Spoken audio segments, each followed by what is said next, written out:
Hello dear student मजामा છો બધા આજનો આપણો કેમિસ્ટ્રીનો લેક્ચર કેમિકલ બોન્ડિંગ રાસાયણિક બંધનમાં આગળ વધીએ બરાબર છે લેક્ચર નંબર 13 જોયો તો છેલ્લે ડિયર સ્ટુડન્ટ આજનો આપણો લેક્ચર છે એ આપણે 13 માં છેલ્લે અટકેલા કે મિથેન એમોનિયા H2O જેવા અણુનો આકાર સંયોજકતા બંધન વાત મુજબ આપણે સમજાવીએ છીએ પણ કક્ષકો જે તે પર્ટિક્યુલર કક્ષકોનું સંમિશ્રણ થાય તો બંધકોણ બધામાં 90 નો જ હોવો જોઈએ પણ પ્રાયોગિક અવલોકન સાથે સુસંગત થતું નથી તો એ જે મિથેન એમોનિયા જેવા H2O જેવા અણુનો પ્રાયોગિક જે આકાર આવ્યો હોય એ પ્રાયોગિક અવલોકનને સમજાવવું હોય તો આપણે સંકરણ દ્વારા સમજાવી શકાય કોના દ્વારા સમજાવી શકાય સંકરણ હાઇબ્રિડાઇઝેશન બરાબર છે એટલે જોઈએ જો મિથેન એમોનિયા H2O જેવા બહુપરમાણ્વીય અણુના ભૌમિતિક આકાર સમજાવવા પાઉલિંગે સંકરણનો ખ્યાલ રજૂ કર્યો તેમના મત પ્રમાણે પરમાણ્વીય કક્ષકો જોડાય છે એટલે એક જ પરમાણુની પરમાણ્વીય કક્ષકો જોડાય સમતુલ્ય પરમાણ્વીય કક્ષકો બને જેને સંકર કક્ષકો કહેવાય એટલે સંકરણ ખ્યાલ યાદ રાખજો સંકરણ આવ્યું ક્યાંથી તો કે અમુક એવા અણુના ભૌમિતિક આકાર જે પ્રાયોગિક અવલોકન છે એને આપણે સમજાવવો હોય તો સંકરણથી સમજાવી શકાય પણ સંકરણ છે શું તો હું તમને અહીંયા છે ને એ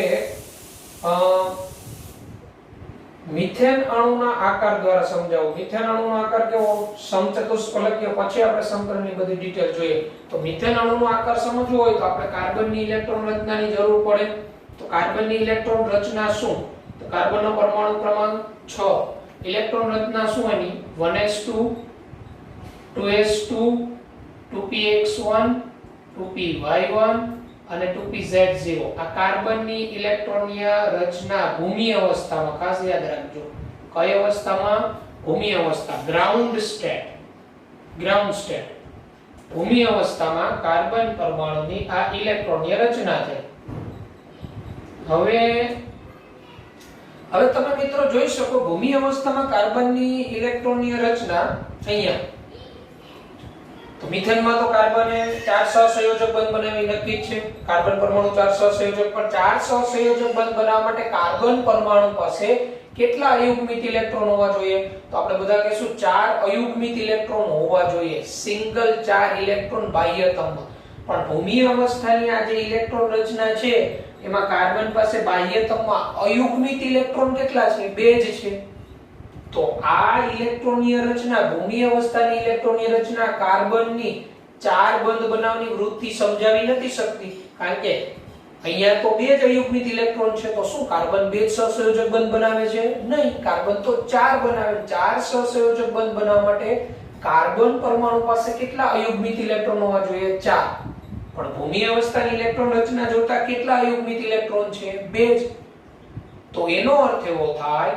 કે અહીંયા આપણે કાર્બનની 4 સહસંયોજક બંધ બનાવવાની વૃત્તિ માટે કાર્બનની ઉત્તેજિત અવસ્થાની એક્સાઇટેડ સ્ટેટની ઇલેક્ટ્રોન રચનાની જરૂર પડે એક્સાઇટેડ સ્ટેટ ઉત્તેજિત અવસ્થાની ઇલેક્ટ્રોન રચના તો કાર્બનની ઉત્તેજિત અવસ્થાની ઇલેક્ટ્રોન રચના તો આ 1s2 આ 2s અને 2p માં તફાવત ઓછો હોય 2s માંથી એક ઇલેક્ટ્રોનનું સંક્રમણ થઈ અને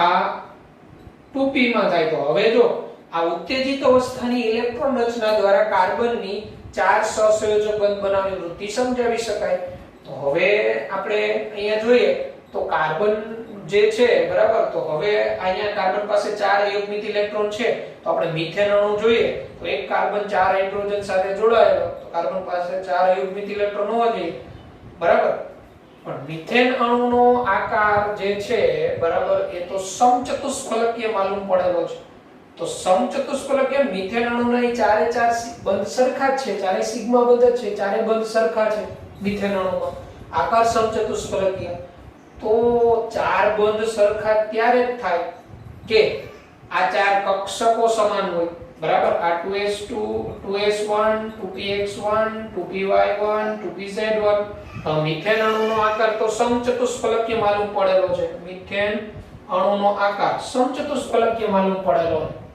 મિથેન અણુનો આકાર ટેટ્રાહેડ્રલ સમચતુષ્ફલકીય પ્રાયોગિક રીતે માલુમ પડે છે. સમચતુષ્ફલકીય અને બંધકોણ મિથેનમાં પ્રાયોગિક HCH બંધકોણ 109°28' માલુમ પડે છે મિથેન અણુમાં. તો વિદ્યાર્થી મિત્રો, મિથેનમાં ચારે ચાર બંધ સમાન હોય એ પણ પ્રાયોગિક રીતે માલુમ પડે છે. ચારે ચાર બંધ સમાન, કાર્બને જે ચાર બંધ બનાવ્યા એ ચારે ચાર સમાન છે. તો આ ઇલેક્ટ્રોન રચના તમે જોશો તો ચાર બંધ સમાન છે એ આ ઇલેક્ટ્રોન રચના દ્વારા તો ન કહી શકાય. કેમ? તો કે ત્રણ બંધ સમાન હોવા જોઈએ, કારણ કે 2px 2py 2pz આ ત્રણેયની ઊર્જા સમાન હોય. ત્રણ બંધ સમાન હોવો જોઈએ, પણ ચોથો બંધ તો 2s બનાવ્યો, ડિફરન્ટ હોવો જોઈએ. તો હકીકતે તો ચારે ચાર બંધ સમાન જ છે. તો આ જે પ્રાયોગિક અવલોકન મળ્યું કે મિથેનમાં ચારેય બંધ સમાન છે, તો એ પ્રાયોગિક અવલોકનને સમજાવવા આપણે વિચારી શકીએ કે ચાર બંધ સમાન ત્યારે જ હોય કે એ ચાર કાર્બનની ચાર કક્ષકોની ઊર્જા સમાન થઈ હોય. હવે કાર્બનની ચાર કક્ષકોની ઊર્જા સમાન ત્યારે જ થાય જો આ ચારેયની ઊર્જા સમાન ક્યારે થાય? તો આપણે વિચારીએ કે આ ચારેયનું સમિશ્રણ થાય, આ ચારેયનું કાર્બનની પોતાની જ આ 2s અને 3 2p નું મિશ્રણ થઈ જાય. બરાબર? ચાર કક્ષકોનું મિશ્રણ થઈ જાય. વિચારો, ચાર નું મિશ્રણ થાય તો નથી નવી ચાર ઉત્પન્ન થાય. હવે આ મિશ્રણમાં ભાગ કોણ લે? 1s અને 3p. બરાબર? તો નવી ચાર ઉત્પન્ન થાય ચારે ચાર sp3 પ્રકારની. તો કાર્બનની ચાર sp3 કક્ષકો હોય. બરાબર? તો એ ચાર sp3 કક્ષકો, તો એક sp3 નો એક ઇલેક્ટ્રોન તો હાઇડ્રોજનનો s, બીજી sp3 નો એક હાઇડ્રોજનનો એક, ત્રીજી sp3 નો એક હાઇડ્રોજનનો એક, ચોથી sp3 નો એક હાઇડ્રોજનની એક. તો ચારે ચાર બંધ સમાન થયા ને. તો આવું કંઈક થતું હોવું જોઈએ. તો આવું થયું કેવું? આ પરમાણુની બાહ્યતમ કક્ષા એટલે સંયોજકતા કક્ષકો કે જેમાં ઊર્જાનો તફાવત ઓછો હોય અને એકબીજા સાથે સમિશ્રણ પામી અને તેટલી જ નવી અને સમાન ઊર્જાવાળી કક્ષકો ઉત્પન્ન થવાની ક્રિયાને સંકરણ કહેવાય. એટલે સંકરણ છે ને એ હકીકતે કાલ્પનિક છે, વાસ્તવિક નથી. કઈ રીતે કાલ્પનિક? તો આપને આવા અણુના આકાર પ્રાયોગિક મળેલા, તો એ પ્રાયોગિક જે અવલોકન મળેલા એને આપણે સમજાવવા હોય તો સંકરણ દ્વારા સમજાવી શકાય. તો આ રીતે સંકરણના જુદા જુદા પ્રકારો છે, ટૂંકમાં ખ્યાલ આવે. બરાબર? એટલે આ રીતે આપણે એમ કહી શકાય કે મિથેન અણુના ચાર બંધ સમાન ત્યારે જ થાય કે આ સંયોજકતાની આ ચાર કક્ષકોનું મિશ્રણ થાય અને નવી ચાર ઉત્પન્ન થાય. ટૂંકમાં સંકરણ તમને સમજાવું, સંકરણની વ્યાખ્યા, હાઇબ્રિડાઇઝેશન. તો એક સિમ્પલ ઉદાહરણ આપું છું. ચાર મિત્ર હોય, ચાર મિત્ર. એ ચારેય મિત્ર એક મિત્ર એવો છે કે જે વધારે કંજૂસ છે. એ કંજૂસ મિત્રની ઘરે ચાર એ ભેગા થયા. બરાબર? હવે કંજૂસ મિત્રની ઘરે ભેગા થયા, ચારેય મિલ્ક શેક પીવાનું નક્કી કર્યું. Milk shake. હવે મિલ્ક શેક એમાં રોઝ ફ્લેવરનું મિલ્ક શેક પીવું છે ચારેય. તો ઓલો કંજૂસ મિત્ર પોતાનું ઘર છે એટલે પોતાના કિચનમાં એ જ જશે. એટલે શું કરશે? પેલો કંજૂસ મિત્ર પોતાના કિચનમાં જઈ અને રોઝ ફ્લેવરનું મિલ્ક શેક બનાવશે, પણ એ પોતાના ગ્લાસમાં રોઝ ફ્લેવર વધુ રાખશે, જ્યારે બાકીના ત્રણ મિત્રના ગ્લાસમાં રોઝ ફ્લેવરનું પ્રમાણ ઓછું રહેશે. તો શું થયું? એકના ગ્લાસમાં વધુ છે, બાકીના ત્રણમાં ઓછું. હવે ચારે બેઠા છે, પણ પેલા ત્રણેય હોશિયાર. પેલા કંજૂસ મિત્રને કે તારા ગ્લાસમાં રોઝ ફ્લેવર ખૂબ જ વધુ છે, અમારા ત્રણને તો ઓછું છે, ન ચાલે, અમારે જોઈએ. તો પેલો કંજૂસ એટલે પાછું નાખવા નહીં જાય. શું કરશે? એક મોટો મગ લેશે. બરાબર છે? જગ. એની અંદર ચારેયના ગ્લાસ ઉમેરી દેશે. ચારેયના ગ્લાસ ઉમેરશે.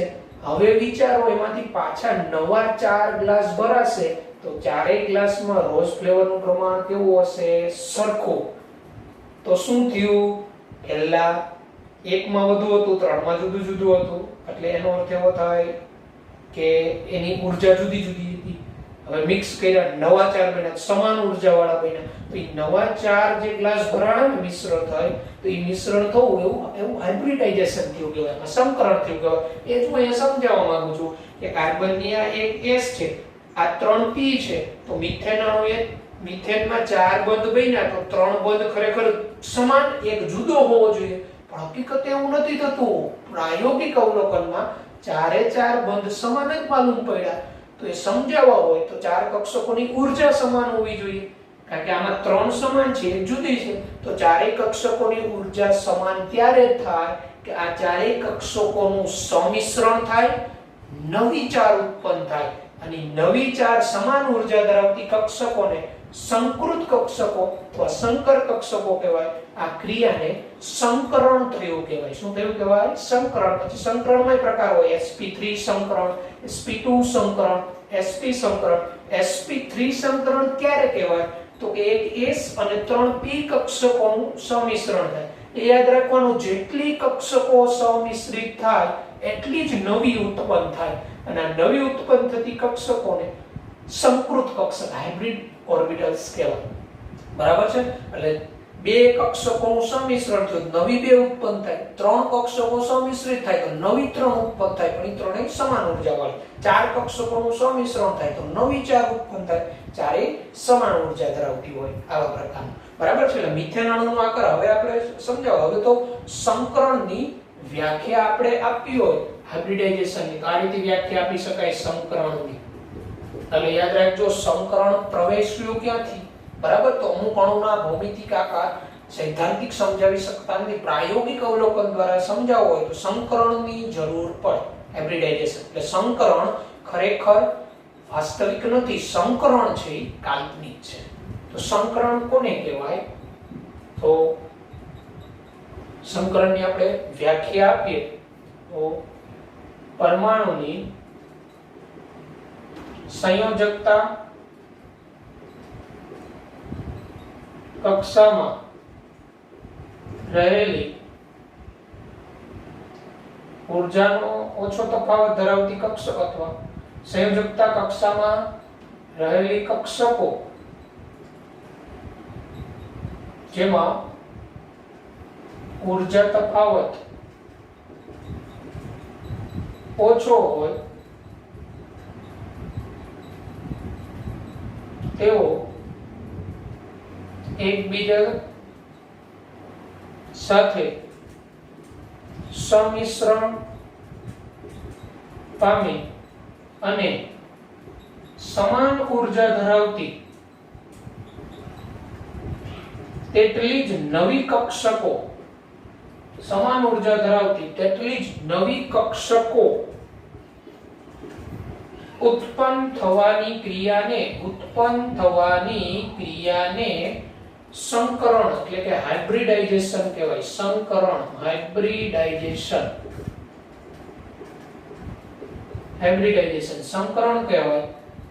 આ નવી ઉત્પન્ન થતી સમાન ઊર્જા ધરાવતી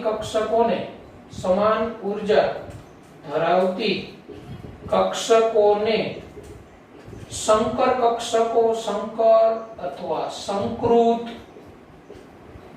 કક્ષકો કહેવાય. સંકૃત કક્ષકો કહેવાય. હાઇબ્રિડાઇઝ્ડ ઓર્બિટલ, હાઇબ્રિડાઇઝ્ડ. બરાબર છે? અંગ્રેજીમાં શું કહેવાય? હાઇબ્રિડાઇઝ્ડ ઓર્બિટલ કહેવાય. તો આ રીતે સંકરણની વ્યાખ્યા થાય. બરાબર છે? શું? પરમાણુની સંયોજકતા કક્ષામાં રહેલી કક્ષકો કે જેમાં ઊર્જાનો તફાવત ઓછો હોય એવી કક્ષકો, આ 2s ને 2p ઊર્જાનો તફાવત ઓછો, આવી કક્ષકો એકબીજા સાથે સંમિશ્રણ પામી અને તેટલી જ નવી સમાન ઊર્જા ધરાવતી કક્ષકો ઉત્પન્ન થવાની ક્રિયાને સંકરણ કહેવાય. આ નવી ઉત્પન્ન થતી ને સમાન ઊર્જા ધરાવતી કક્ષકોને સંકર અથવા સંકૃત કે હાઇબ્રિડાઇઝ્ડ ઓર્બિટલ્સ કહેવાય. ઉદાહરણ તરીકે મિથેન અણુમાં કાર્બનની આ 2s અને 3 2p કક્ષકો સંમિશ્રિત થાય અને સમાન ઊર્જા ધરાવતી નવી ચાર કક્ષકો ઉત્પન્ન થાય. એ ચાર કક્ષકો કઈ હોય? તો કે એક s અને 3 p નું મિશ્રણ થયું તો એ sp3 સંકૃત કક્ષકો કહેવાય. આ પ્રકારનું સંકરણ sp3 સંકરણ કહેવાય. મિથેન અણુમાં આ પ્રકારનું સંકરણ હોય sp3. મિથેન અણુનો આકાર આપણે આ રીતે સમજાવી શકીએ, સમચતુષ્ફલકીય. બરાબર છે? મિથેન અણુનો આકાર. તો હવે આપણે મિથેન અણુ માટે આપણે રચના દોરીને સમજાવવું હોય તો એ સમજીએ. બરાબર? તો જો હવે મિથેન અણુનો આકાર, તો મિથેનમાં કાર્બન પરમાણુ, તો ઉત્તેજિત અવસ્થાની ઇલેક્ટ્રોન રચના, તો એક S અને 3p કક્ષકોનું સંમિશ્રણ થાય. એક S અને 3p એટલે કેટલી સંમિશ્રણ થાય? 4 કક્ષકો. આ પ્રકારનું સંકરણ sp3 કહેવાય. એટલે હવે મિથેન અણુમાં કાર્બન પરમાણુની sp3 કક્ષકમાં રહેલો એક અયુગ્મિત ઇલેક્ટ્રોન, હવે આ મિશ્રણ, આ ત્રુટક રેખા દર્શાવેલા આ ચારે મિશ્ર થઈ ગયું. કાર્બનની sp3 સંકૃત કક્ષકમાં રહેલો એક ઇલેક્ટ્રોન, હાઇડ્રોજનની 1s1. કાર્બનની sp3 સંકૃત કક્ષકનો એક ઇલેક્ટ્રોન sp3 અને હાઇડ્રોજનનું 1s કક્ષકનો એક ઇલેક્ટ્રોન, એ કક્ષકોનું સંમિશ્રણ થાય અને આ જે બંધ બન્યો આને CH સિંગલ બોન્ડ એટલે એક સિગ્મા બોન્ડ બન્યો. આવી જ રીતે પાછી કાર્બનની એક sp3 હાઇડ્રોજનની 1s એટલે પાછો સિગ્મા બોન્ડ, કાર્બનની sp3 હાઇડ્રોજનની 1s એટલે પાછો એક સિગ્મા બોન્ડ, કાર્બનની sp3 અને હાઇડ્રોજનની 1s એટલે આ રીતે 4 CH સિગ્મા બંધ બને મિથેનમાં. કેટલા? 4 CH સિગ્મા બંધ.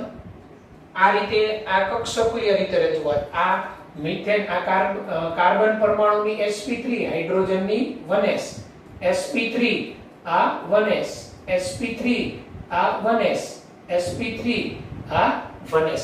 એટલે મિથેનમાં આ જે CH સિગ્મા બંધ બન્યો હોય ને, CH સિગ્મા બંધ એ કાર્બનની sp3 અને હાઇડ્રોજનની s કક્ષકના સંમિશ્રણથી બન્યો. કાર્બનની કઈ? sp3 અને હાઇડ્રોજનની s, આને sp3s સંમિશ્રણ કહેવાય. કેવું સંમિશ્રણ કહેવાય? sp3s સંમિશ્રણ. અને sp3 સંકૃત કક્ષકોનો આકાર કેવો હોય? તો sp3 સંકૃત કક્ષકો સમચતુષ્ફલકીય રીતે ગોઠવાયેલી હોય. કેટલી? સમચતુષ્ફલકીય રીતે. અને મિથેન અણુનો આકાર, તો આ રીતે મિથેન અણુનો આકાર સમચતુષ્ફલકીય હોય, નિયમિત સમચતુષ્ફલકીય. અને કોઈ પણ મિથેનમાં કોઈ પણ HCH બંધકોણ 109°28', નિયમિત સમચતુષ્ફલકીયમાં 109°28' હોય. અને મિથેનમાં આ મધ્યવર્તી કાર્બનનું સંકરણ આપણે કહે તો કેવું હોય? sp3 સંકરણ હોય. 4 CH સિગ્મા બંધ. કયા પ્રકારના સંમિશ્રણથી? sp3s પ્રકારનું સંમિશ્રણ થયું કહેવાય. અને sp3 સંકરણમાં percentage of s, તો જો મિત્રો અહીંયા કેટલી કક્ષકોનું મિશ્રણ થયું? 4 કક્ષકોનું મિશ્રણ થયું. તો 4 કક્ષકોનું મિશ્રણ થયું, એમાં 3 ભાગ p છે, 1 ભાગ s છે. તો 3 ભાગ p 1 ભાગ s થયો. તો 4 ભાગ પડે તો s કેટલા ટકા હોય? 25% હોય. અને percentage of p કેટલો હોય? 75%. sp3 સંકરણમાં 25% s હોય અને 75% p હોય. આ આપણે મગજમાં રહેવું જોઈએ. બરાબર છે? એટલે 1/4s અને 3/4 p ની લાક્ષણિકતા હોય. એટલે s કેટલી હોય? s નું પ્રમાણ sp3 માં 1/4s અને 3/4 p કક્ષક. બરાબર છે? ભાગની દ્રષ્ટિએ વાત કરીએ તો 1/4s 3/4 p. અંશ, s કક્ષકનો અંશ કેટલો હોય? 1/4. p નો કેટલો હોય? 3/4. percentage તો sp3 સંકરણમાં s 25% હોય, p 75%. sp3 sp3 sp3 sp3 એવી 4 સંકૃત કક્ષક હોય કાર્બનની, દરેકમાં s 25%, p 75%. તો આ સમાન ઊર્જા ધરાવતી 4 કક્ષકો, તો જ 4 બંધ સમાન થાય. તો આ મિથેન અણુનો આકાર સમચતુષ્ફલકીય, તો આપણે આ sp3 સંકરણ દ્વારા સમજાવી શકાય. બરાબર છે? એટલે sp3 સંકરણ કોને કહેવાય? તો અહીંયા એક પ્રકારે આવી ગયો. એક s કક્ષક અને 3 p કક્ષકો એકબીજા સાથે સંમિશ્રિત થઈ અને નવી 4 સંકૃત કક્ષકો બનવાની ક્રિયા, સમાન ઊર્જા ધરાવતી કક્ષકો બનવાની ક્રિયા ને sp3 સંકરણ કહેવાય. બરાબર? હવે આ સંકરણની ખાસિયતો, સંકરણની વિશિષ્ટતા એ બધું સમજીએ ને પછી એના પ્રકારો જે છે sp sp2 અને sp3 તમે એ સમજાવ્યો. બરાબર? પછી એમોનિયા H2 અને મિથેન અણુમાં બરાબર બંધકોણ કેમ જુદા જુદા થયા તો એ પણ આપણે સમજીએ. પણ અહીંયા તમને ખ્યાલ આવી જોઈએ કે સંકરણની જરૂર કેમ પડેલી, સંકરણ કોને કહેવાય? તો સંકરણની વ્યાખ્યા, સંકૃત કક્ષક કોને કહેવાય એ પણ મગજમાં હોવું જોઈએ. ઓકે, તો હવે આપણે સંકરણની ખાસિયતોની બધી વાત કરીએ, પછી પાછા એના પ્રકાર જોઈએ sp sp2, અને પછી હું તમને શોર્ટ ફોર્મ્યુલા આપીશ કે કોઈ પણ અણુ હોય એમાં મધ્યસ્થીનું સંકરણ શું છે એ ગણવું હોય તો એક શોર્ટ ફોર્મ્યુલા જેનાથી ગણી શકો તમે. ઓકે, સંકરણની વિશિષ્ટ ખાસિયતો. સંકરણની વિશિષ્ટ ખાસિયતો ખાસ સમજીએ. સંકૃત કક્ષકોની સંખ્યા સંકરણ પામતી પરમાણ્વીય કક્ષકોની સંખ્યા બરાબર હોય. સંકૃત કક્ષકો કેટલી બનશે? તો જેટલી પરમાણ્વીય કક્ષકો સંકરણમાં ભાગ લે એટલી સંકૃત કક્ષકો બને. જેમ કે એક s કક્ષક અને 3p કક્ષકોનું સમિશ્રણ થાય છે, તો એક s અને 3p ટોટલ કેટલી કક્ષકોનું મિશ્રણ થયું? 4 પરમાણ્વીય કક્ષકોનું મિશ્રણ થયું, તો નવી 4 સંકૃત કક્ષકો ઉત્પન્ન થાય. એ સંખ્યા બરાબર જ હોય, જેટલી સમિશ્રણ પામે એટલી જ નવી ઉત્પન્ન થાય.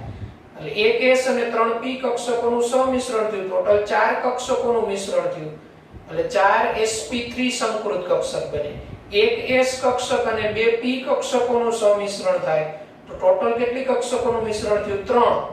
તો નવી 3 કક્ષકો ઉત્પન્ન થાય, એ sp2 કહેવાય, કારણ કે એક s અને 2p 3 sp2 ઉત્પન્ન થાય. એક s કક્ષક અને એક p કક્ષકનું મિશ્રણ થાય, તો 2 પરમાણ્વીય કક્ષકોનું મિશ્રણ થયું, તો નવી 2 ઉત્પન્ન થાય, તો એ નવી 2 sp કહેવાય, sp સંકૃત કક્ષક. આમ sp3 સંકૃત કક્ષકોની સંખ્યા 4, sp2 સંકૃત કક્ષકોની સંખ્યા 3 અને sp સંકૃત કક્ષકની સંખ્યા 2.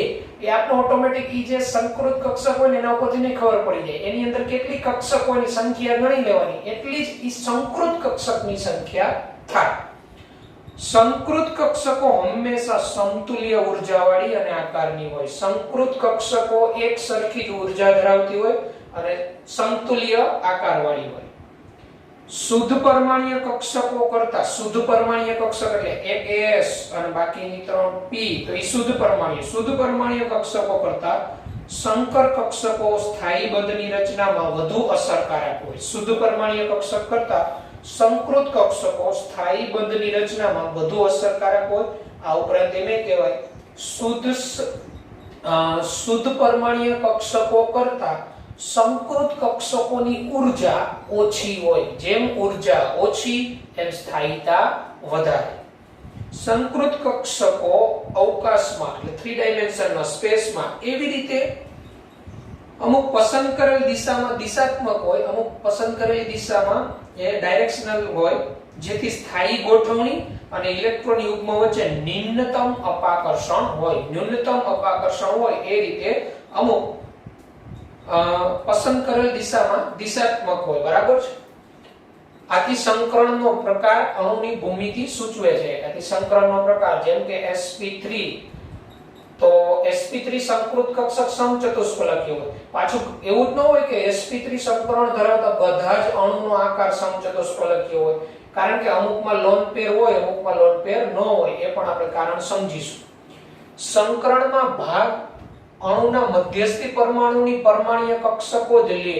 યાદ રાખવાનું, કોઈ પણ અણુ હોય એમાં મધ્યસ્થી પરમાણુ હોય, એની જ પરમાણ્વીય કક્ષકોએ સંકરણમાં ભાગ લીધો હોય, એનું જ આપણે સંકરણ કહીએ છીએ. જેમ કે મિથેનમાં મધ્યસ્થી કાર્બન હોય તો આપણે sp3 સંકરણી કાર્બનનું કહીએ છીએ, નહીં કે હાઇડ્રોજનનું. બરાબર? આમ કોઈ પણ અણુ હોય એમાં મધ્યસ્થી પરમાણુની પરમાણ્વીય કક્ષકોએ સંકરણમાં ભાગ લીધો. બરાબર છે? તો આ સંકરણ માટેની ખાસ ખાસિયતો છે, વિશિષ્ટ ખાસિયતો. સંકરણ માટેની અગત્યની શરતો, કન્ડિશન શું જરૂર પડે સંકરણ માટે? તો પરમાણુની સંયોજકતા કોષમાં રહેલી કક્ષકો સંકરણમાં ભાગ લે. મગજમાં ઉતારી નાખવાનું, કોઈ પણ કક્ષકો એકબીજા સાથે સમિશ્રણ ન થઈ જાય, કારણ કે નહીતર તો ઉર્જાનો તફાવત ખૂબ વધારે હોય. ફક્ત સંયોજકતા કોષની જ કક્ષકો, જેમ કે કાર્બનમાં સંયોજકતામાં કઈ કક્ષક? એક 2s s અને 2p p કક્ષક, તો 2s અને 2p નું જ સમિશ્રણ થાય. આવું કોઈ પણ પરમાણુમાં સંયોજકતા કોષની જ કક્ષકોનું સમિશ્રણ થાય અને સંકૃત કક્ષક બને, અને એ જ ટૂંકમાં એમ કહેવાય સંકરણમાં ભાગ લે. સંકરણ અનુભવતી કક્ષકોને લગભગ સમાન ઉર્જા હોવી જોઈએ. જે કક્ષકો એકબીજા સાથે સંમિશ્રણ પામતી હોય એ લગભગ સમાન ઊર્જા ધરાવતી હોવી જોઈએ અથવા ઊર્જામાં તફાવત ખૂબ ઓછો હોવો જોઈએ. સંકરણ અગાઉ ઇલેક્ટ્રોનની બઢતી અનિવાર્ય શરત નથી. આ મુદ્દો તમને એવું કે જેમ કે આપણે મિથેનમાં જોયું હતું કે ભૂમિ અવસ્થામાંનો એક ઇલેક્ટ્રોન 2s2 માંથી 2pz1 માં ગયો હતો. 2s2 માંથી 2pz ખાલી હતી, એમાં એક ઇલેક્ટ્રોન ગયો હતો. એ આપણે ઉત્તેજિત અવસ્થાની ઇલેક્ટ્રોન રચના બતાવી હતી ને, તો દરેકની અંદર આવી બઢતી અનિવાર્ય નથી. પછી એવું જરૂરી નથી કે અર્ધપૂર્ણ કક્ષકો જ સંકરણમાં ભાગ લે. આ પણ મગજમાં બેસાડી દેવાનું કે જે કક્ષકમાં સિંગલ અયુગ્મિત ઇલેક્ટ્રોન હોય એ જ સંકરણમાં ભાગ લેશે એવું અનિવાર્ય નથી. કેટલીક બાબતોમાં સંયોજકતા કોષ ઇલેક્ટ્રોનથી પૂર્ણ ભરાયેલો હોય, કક્ષકો પણ સંકરણમાં ભાગ લે છે. આવું આપણે એમોનિયાનું ઉદાહરણ જોશું, બરાબર છે. સંયોજકતા કોષ ઇલેક્ટ્રોનથી પૂર્ણ ભરાયેલો હોય અને સંકરણમાં ભાગ લે. પછી સંકૃત કક્ષકો, ખાસ સંકૃત કક્ષકો હંમેશા સિગ્મા બંધનું જ નિર્માણ કરે. સંકૃત કક્ષકો પાઈ બંધ ન બનાવે. સંકૃત કક્ષક ફક્ત સિગ્મા બંધનું જ નિર્માણ કરે, પાઈ બંધનું નિર્માણ ન કરે. પાઈ બંધનું નિર્માણ જે કક્ષકોએ સંકરણમાં ભાગ લીધો ન હોય એ પાઈ બંધ બનાવવામાં ભાગ લે. બાકી સંકૃત કક્ષકો સિગ્મા બંધ જ બનાવે. આના પરથી મગજમાં બેસાડી દેવાનું. તમને કીધું હોય sp3 સંકૃત કક્ષક કેટલા સિગ્મા બંધ બનાવે, તો sp3 સંકૃત કક્ષકોની સંખ્યા કેટલી? 4, તો 4 સિગ્મા બંધ. sp2 સંકૃત કક્ષક કેટલા સિગ્મા બંધ બનાવે, તો sp2 સંકૃત કક્ષકની સંખ્યા 3, એક s અને બે p નું મિશ્રણ, 3 નું મિશ્રણ, નવી 3 sp2, 3 સિગ્મા બંધ. sp સંકૃત કક્ષક કેટલા સિગ્મા બંધ બનાવે? એક પરમાણુ. તો sp સંકૃત કક્ષક 2 સિગ્મા બંધ બનાવે. તો આવી રીતે સંકૃત કક્ષકોની સંખ્યા પરથી મધ્યસ્થી પરમાણુ કેટલા સિગ્મા બંધ બનાવી શકે એ આપણે કહી શકીએ. ઓકે, તો આ ઉપરાંત થોડીક જે આ કક્ષકો, સંકૃત કક્ષકો વિશેની માહિતી છે એ આપણે જોઈએ. જો સંકરણના પ્રકાર, તો sp સંકરણ, આ પ્રકારના સંકરણમાં એક s અને એક p કક્ષક સંમિશ્રણ પામે. એક s અને એક p કક્ષક એટલે બે કક્ષકો એટલે બે સંકૃત કક્ષક એ sp કહેવાય. બે sp સંકૃત કક્ષકો નિર્માણ પામે. બે sp સંકૃત કક્ષકો રેખીય રીતે ગોઠવાય. કેવી રીતે ગોઠવાય? રેખીય રીતે. આ sp સંકૃત કક્ષકનો આકાર છે. આ sp સંકૃત કક્ષકનો આ મોટો લોબ, આ નાનો લોબ, આનો મોટો, આ નાનો લોબ. આ પોઝિટિવ તો આનો એક છેડો નેગેટિવ, આનો એક પોઝિટિવ તો આનો એક છેડો નેગેટિવ. sp સંકૃત કક્ષક એકબીજાથી 180 અંશના ખૂણે ગોઠવાયેલી હોય, બરાબર. sp સંકૃત કક્ષક વચ્ચેનો બંધકોણ 180 ડિગ્રી હોય. ઉદાહરણ તરીકે BeCl2 બેરિલિયમ ક્લોરાઇડ. તો જો બેરિલિયમની ઇલેક્ટ્રોન રચના 1s2 2s2, બેરિલિયમનો પરમાણુ ક્રમાંક કેટલો? 4. અહીંયા ધ્યાન રાખો, આની 2p હોય ને ખાલી હોય બેરિલિયમની. અહીંયા 2px1 2py 2px0 2py0 2pz0, તો સંયોજકતામાં 2p ખાલી હોય બેરિલિયમમાં. તો અહીંયા ભૂમિ અવસ્થાની રચનાનો તમે જોશો તો 2s2 છે. તો 2s2, તો આ ભૂમિ અવસ્થાની રચના દ્વારા બેરિલિયમે જે બે બંધ બનાવ્યા સમજાવી ન શકાય. અને બેરિલિયમે જે બે બંધ બનાવ્યા, બરાબર, પ્રાયોગિક રીતે એનો આકાર રેખીય આવેલો હોય, તો એનો અર્થ એવો થાય એ સંકરણ દ્વારા જ સમજાવી શકાય. તો ઉત્તેજિત અવસ્થાની ઇલેક્ટ્રોન રચના 1s2 2s1 2px1, આ 2py1 ને 2py0 2pz0. તો અહીંયા 2s1 અને આ 2px1, બરાબર. તો વિચારો જો બેરિલિયમમાં આ 2p ભાગ લેતી હોય, s તો ગમે એ દિશામાંથી જોડાય, p ભાગ લેતો હોય તો 90 ના ખૂણેથી, પણ હકીકતે બેરિલિયમમાં તો BeCl બંધ 180 નો હોય. તો એ સમજાવવું હોય તો સંકરણ દ્વારા તો આ રીતે સમજાઈ શકે. બેરિલિયમમાં એક s અને p કક્ષકોનું સંમિશ્રણ થાય અને બે સમાન ઊર્જાવાળી sp સંકૃત કક્ષકો રચાય. કેવી રીતે આવે? sp સંકૃત કક્ષક. તો હવે બેરિલિયમનો sp સંકૃત કક્ષકનો એક ઇલેક્ટ્રોન આ રીતે બેરિલિયમ પાસે બે sp સંકૃત કક્ષક હોય. આ બેરિલિયમની sp સંકૃત કક્ષકનો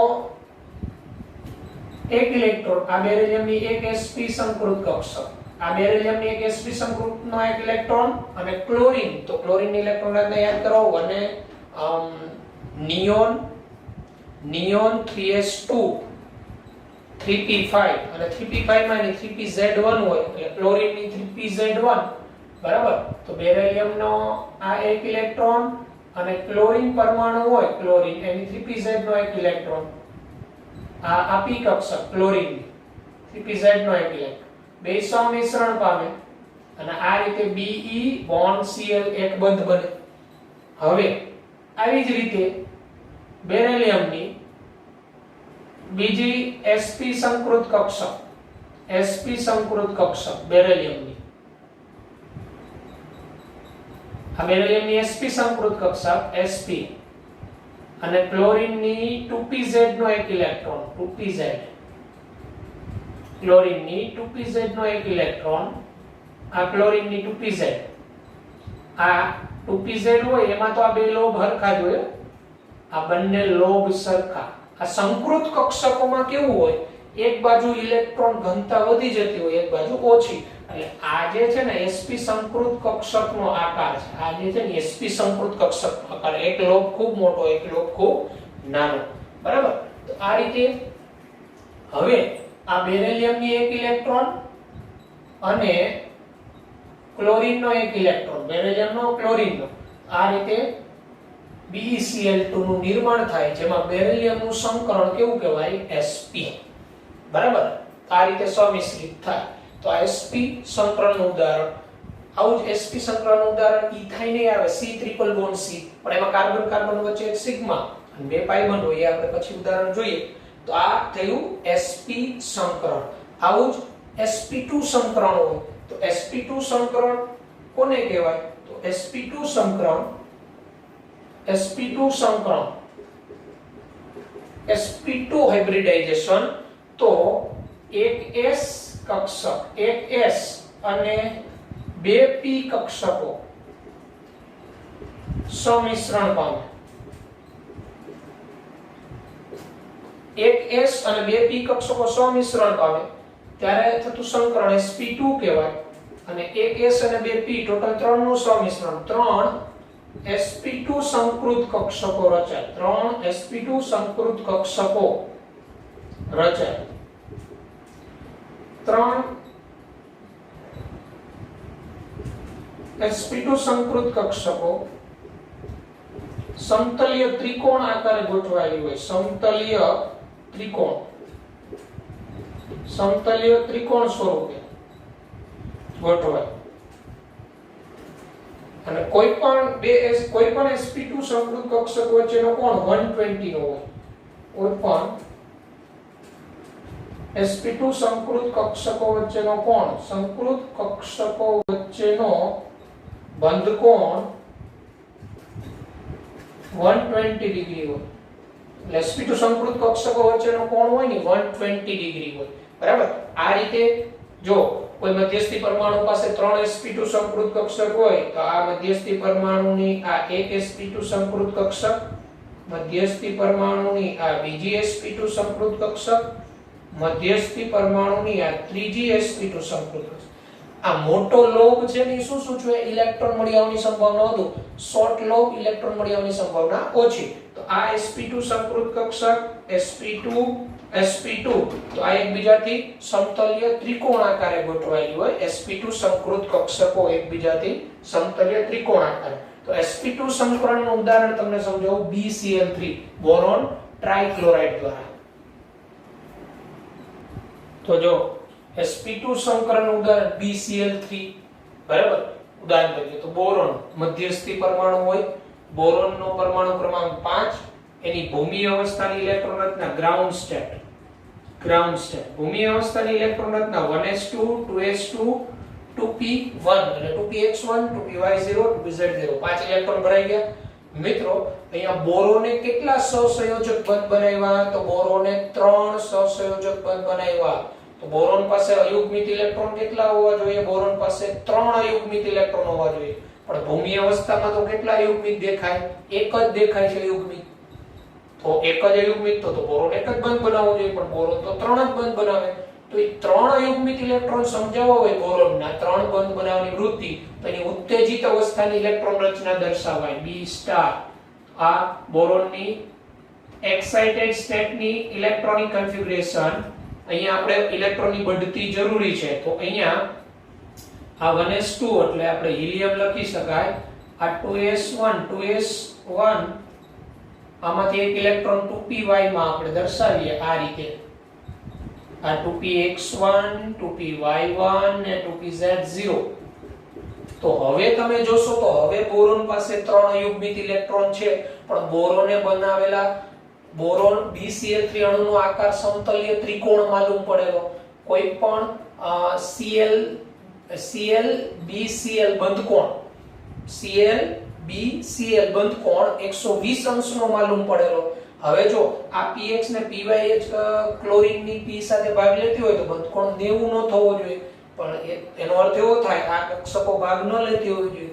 તો અહીંયા કઈ રીતે સમજાવી શકાય? તો આમાં સંકરણ આ એક s અને બે p કક્ષકોનું સમિશ્રણ થાય. આ એક s અને બે p કક્ષકોનું, અને હવે આ sp2 થઈ જાય. આ sp2 તો આનો sp2 નો એક ઇલેક્ટ્રોન અને ક્લોરીનનો 2pz નો એક ઇલેક્ટ્રોન.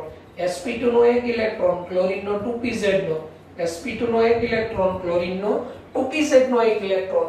તો sp2 સંકૃત કક્ષકો મધ્યસ્થી પાસે કોઈ લોન પેર ન હોય ને, તો sp2 સંકૃત કક્ષકનો આકાર સમતલ્ય ત્રિકોણ જ હોય. મધ્યસ્થીનું સંકરણ sp2, પણ જો મધ્યસ્થી પાસે લોન પેર હોય તો નિયમિત સમતલ્ય ત્રિકોણ ન રહી શકે, કારણ કે લોન પેર બોન્ડ પેર વચ્ચે અપાકર્ષણ. અહીંયા તો મધ્યસ્થી પાસે કોઈ લોન પેર નથી. તો આ રીતે BCl3 માં BCl બંધ આ રીતે આ જે બંધ બન્યો સમતલ્ય ત્રિકોણ, આ જે બંધ કોણ હોય એ 120 ડિગ્રી નો હોય. કઈ રીતે? તો હવે જો બોરોન પાસે, તો બોરોન પરમાણુ પાસે રહેલી એક sp2 સંકૃત કક્ષક નો ઇલેક્ટ્રોન અને એક આપણે ક્લોરીન પાસે કઈ કક્ષક છે 2pz નો એક ઇલેક્ટ્રોન સમિશ્રિત થાય, અને આનો sp2 અને ક્લોરીનનો 2pz નો એક ઇલેક્ટ્રોન, બરાબર. એવી જ રીતે બોરોનનો sp2 નો એક ઇલેક્ટ્રોન, ક્લોરીનનો 2pz1 ક્લોરીનનો.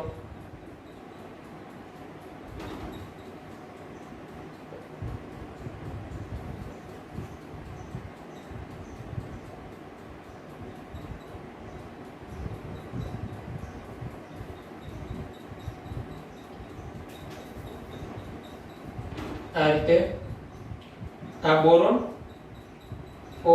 sp2 નો ઇલેક્ટ્રોન 2pz sp2 નો ઇલેક્ટ્રોન ક્લોરીનનો 2pz નો sp2 નો, આ sp2 બોરોનની, અહીંયા ક્લોરીનનો 2pz1 નો એક ઇલેક્ટ્રોન, આનો sp2 નો એક ઇલેક્ટ્રોન ક્લોરીનનો 2pz1 નો, આનો sp2 નો એક ઇલેક્ટ્રોન ક્લોરીનનો 2pz1 નો, આનો sp2 નો એક ક્લોરીનનો 2pz1 નો, આનો sp2 નો એક ઇલેક્ટ્રોન ક્લોરીનનો 2pz1 નો એક ઇલેક્ટ્રોન. તો આ રીતે બોરોનની sp2 અને ક્લોરીનની 2pz કક્ષકનું સમિશ્રણ થાય અને આ BCl બંધ બને, અને આ BCl બંધ બન્યો એ સિગ્મા બંધ કહેવાય. તો BCl3 માં સિગ્મા બંધ કેટલા થયા? 3 sp2 સંકૃત કક્ષક 3 સિગ્મા બંધ. તો આ sp2 સંકરણનું ઉદાહરણ, બરાબર, BCl3 ના ઉદાહરણ દ્વારા તમને સમજાયું, બરાબર છે. આવું જ sp3 સંકરણનું ઉદાહરણ તમને મેં મિથેનના ઉદાહરણ દ્વારા આગળ સમજાવી દીધું.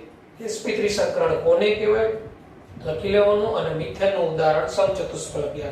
આવા અન્ય ઘણા બધા ઉદાહરણ થાય. તમને હું શોર્ટ ઇક્વેશન આપી દે કે જેની મદદથી તમે મધ્યસ્થીનું સંકરણ ઈઝીલી ગણતરી કરી શકો, બરાબર છે. પણ એ આપણે આજના લેક્ચરમાં નહીં થાય, પછીના લેક્ચરમાં લેક્ચર નંબર 15 માં હું સંકરણ ગણવા માટેનું ફોર્મ્યુલા આપીશ. હજી સંકરણમાં આપણે ઘણું બાકી છે. હવે તમને અહીંયા એમોનિયા અને H2O ની વાત કરી દો, પછી મિથેન, એમોનિયા અને H2O માં સંકરણ ત્રણેયમાં sp3 જ થાય, પણ ત્રણેયમાં બંધકોણ જે છે એ ડિફરન્ટ આવે છે. તો એનું રીઝન શું છે તો એ VSEPR દ્વારા તમે સમજી શકો. એમોનિયામાં નાઇટ્રોજનનું સંકરણ sp3 હોય, H2O માં ઓક્સિજનનું સંકરણ sp3 હોય, મિથેન માં કાર્બનનું સંકરણ sp3, પણ ત્રણેયમાં બંધકોણ જુદા. મિથેનમાં 109:28 મિનિટ, એમોનિયામાં બંધકોણ 107 અને H2O માં બંધકોણ 104. તો એનું કારણ શું તો ત્રણેયમાં મધ્યસ્થીનું સંકરણ તો sp3 છે, પણ એનું કારણ એમોનિયામાં નાઇટ્રોજન ઉપર લોન પેર. તો VSEPR મુજબ લોન પેર બોન્ડ પેર વચ્ચે અપાકર્ષણ વધુ થાય. જો મિથેન, આ એમોનિયા અને આ H2O. તો આ ત્રણેયમાં આમાંય મધ્યસ્થીનું સંકરણ sp3, આમાંય મધ્યસ્થીનું સંકરણ sp3, આમાંય મધ્યસ્થીનું સંકરણ sp3. ચાર મગજમાં બેસાડી દો. ચાર મધ્યસ્થી પાસે ચાર ઇલેક્ટ્રોન યુગ્મ આવે ને, બંધકારક હોય કે અબંધકારક, હાઇબ્રિડાઇઝેશન એનું sp3 થતું હોય. આની અંદર એમ કહેવાય કે આ લોન પેર હોય ને sp3 સંકૃત કક્ષકમાં હોય, આમાં આ લોન પેર હોય ને sp3 સંકૃત કક્ષકમાં હોય. પણ અણુનો ભૌમિતિક આકાર કેમ આમાં વળેલો થયો? તો એ VSEPR દ્વારા લોન પેર વચ્ચે વધુ અપાકર્ષણ થાય, પછી લોન પેર બોન્ડ પેર એટલે પેલા બોન્ડ પેર ને અંદર તરફ ધકેલે એટલે બંધકોણ ઘટી જાય. જ્યારે આમાં કેવું થાય તો આમાં બધા બોન્ડ પેર જ છે, અને VSEPR મુજબ આપણે સમજીએ બોન્ડ પેર વચ્ચે અપાકર્ષણ ઓછું હોય. એટલે આમાં નિયમિત સમચતુષ્ફલકીય બંધકોણ 109:28 મિનિટ, આમાં બંધકોણ કોઈ પણ HCl બંધકોણ 109:28 મિનિટ, આમાં આ બંધકોણ 107 જેવો થાય અને આમાં બંધકોણ 104 જેવો થાય. એટલે આપણે પૂછેલું હોય કે ત્રણેયમાં મધ્યસ્થીનું સંકરણ તો sp3 છે, પણ બંધકોણ કેમ જુદા જુદા? તો એનું રીઝન સમજાવી શકાય VSEPR મુજબ. મિથેનમાં મધ્યસ્થી કાર્બન પાસે કોઈ લોન પેર નથી, એટલે એમાં બધા બોન્ડ પેર અપાકર્ષણ. VSEPR મુજબ બોન્ડ પેર અપાકર્ષણ ન્યૂનતમ હોય, એટલે નિયમિત સમચતુષ્ફલકીય રીતે રહે. જ્યારે એમોનિયામાં નાઇટ્રોજન પાસે એક લોન પેર હોય, આ જે નાઇટ્રોજનનો લોન પેર હોય ને એનું sp3 સંકૃત કક્ષકમાં જ હોય, sp3 સંકૃત કક્ષકમાં જ લોન પેર રહેલું હોય, અને બાકીની ત્રણ sp3 એ આ સિગ્મા બંધ બનાવ્યા હોય. અહીંયા પણ ઓક્સિજનનું સંકરણ sp3 જ હોય. આ લોન પેર H2O માં sp3 સંકૃત કક્ષકમાં જ હોય, sp3 આ sp3 એ બે સિગ્મા બનાવ્યો. પણ આ VSEPR મુજબ લોન પેર વચ્ચે અપાકર્ષણ વધારે થાય, અને આ લોન પેર આ બોન્ડ પેરની નજીક આવે એટલે એ બંધકોણ છે વધુ ઘટે. OH બંધ છે વધુ અંદર તરફ જાય એટલે 104 ડિગ્રીનો કોણ થાય. આમ મધ્યસ્થીનું સંકરણ હંમેશા મગજમાં રાખવાનું કે સંકરણ એક સરખું હોય તો બંધકોણ બધામાં સરખો જ થવાનો, આકાર બધાનો સરખો જ થવાનો. તો એ રોંગ વસ્તુ થશે. સંકરણ સમાન હોય અને મધ્યસ્થી પાસે લોન બોન્ડ પેર સમાન હોય તો બંધકોણ ને આકાર ને બધું સરખું થાય, બાકી થાય નહીં. આ મગજમાં રાખવાનું. તો સંકરણના પ્રકાર sp, sp2, sp3 ખબર હોવું જોઈએ. અને પછીનો આપણો જે લેક્ચર આવશે ને પછીનો લેક્ચર નંબર 15, એમાં આપણે ડી કક્ષક જે સંકરણમાં ભાગ લેતી હોય એ બધાની વાત કરીશું. સંકરણ શોધવાનો શોર્ટ ફોર્મ્યુલા હું તમને કહીશ, અને આ ઉપરાંત સંકરણ ઉપરથી અમુક બધી બાબતો જે છે એની વાત કરીશું. માને કે આજના લેક્ચરમાં તમે કન્સેપ્ટ વ્યવસ્થિત સમજશો. સંકરણ અને સંકૃત કક્ષકો ખાસ બરાબર છે. સંકરણ માટેની ખાસિયતો, સંકરણ માટેની જરૂરી શરતો, આ બધું વ્યવસ્થિત અભ્યાસ કરવાનું. સંકરણ ક્યાંથી એન્ટર થયું ને એ પણ મગજમાં બેસાડી દેજો. Okay, good bye, take care.